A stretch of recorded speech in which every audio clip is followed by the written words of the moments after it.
Good afternoon, everyone. On behalf of President Adesina, my role was to welcome you, but I see that you are all comfortably seated and I hope duly challenged by the very insightful presentation by Professor Orama. And like you, I agree, nothing of this is rocket science. So let me go back to my script. Good afternoon, everyone. The African Economic Outlook Report is our opportunity to analyze and project economic growth trends for Africa, to assess the pace of structural transformation of countries, and to evaluate the effects of global dynamics on African economies. The African Economic Outlook Report 2025, you have seen it, shows that 21 African countries are projected to achieve real GDP growth rates of above 5%.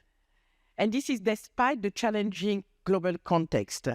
And Africa accounts for 13 of the 20 fastest growing economies in the world. Clearly, better macroeconomic policies and stabilization efforts are really showing good results, and they are showing up the resilience of the countries, of the economies. And in the face of global dynamics of tariff, the debt, and the decline in official development assistance, it is absolutely imperative and urgent, more than ever, that Africa focuses more on domestic mobilization of resources. And this is why, as you have heard, the theme for the African Economic Outlook for 2025 is making Africa's capital work better for Africa's development. The report, you've seen it, and you will read it.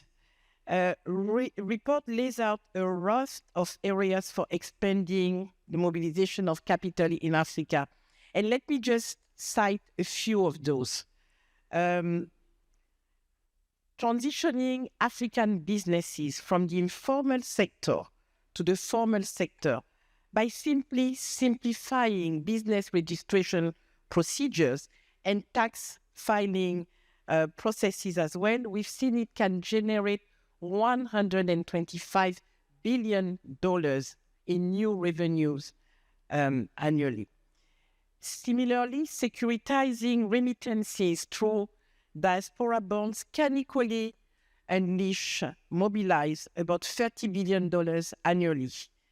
Improving the overall governance holds one of the best ways to generate revenue. Indeed, ending illicit capital flows will generate approximately $90 billion annually, and ending profit shifting by multinational corporations will add $275 billion annually in revenues and let Africa stop being a net exporter of capital, as Professor Orama told us. So ending corruption will add about $148 billion annually, and this represents 25% of Africa's GDP. This is huge. This is simply huge.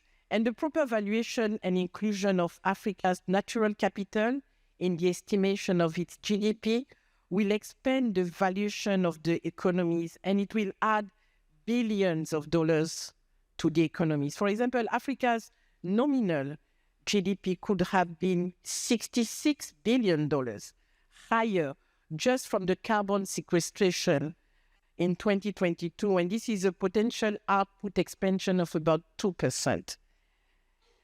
But we live in very uncertain times, and the world has been shaken with the US tariff and the emerging tariff wars.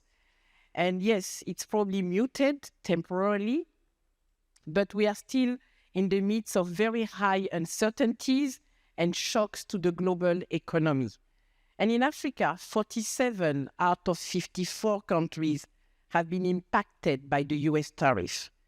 And the new 50% US tariffs on the European Union will further exacerbate these trade uncertainties, with very significant heightened downside risk to the global economies and to the African economies, the countries.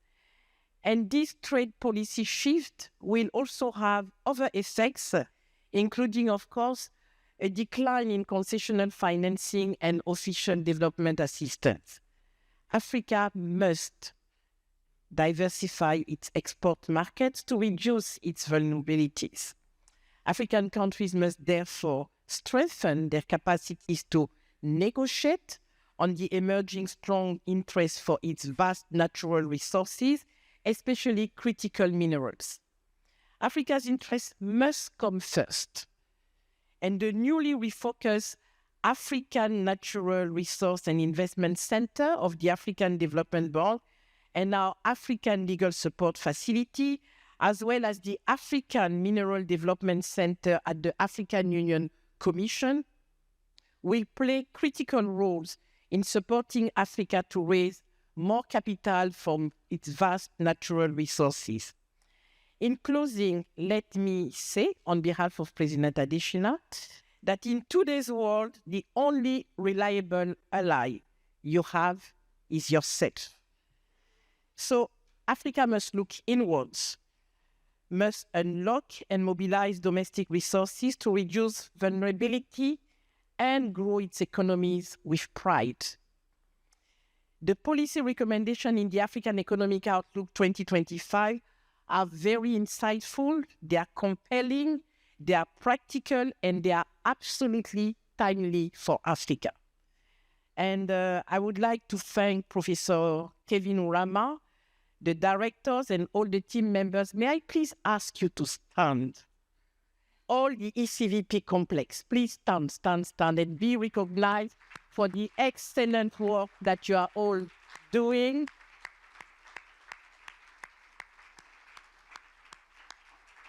Professor Urama, you and your team have, and you've gotten us used to it year after year, you have really produced an excellent African Economic Outlook report. And the President and all of us are extremely proud of the quality of all our knowledge products. So thank you very much, and do enjoy the report.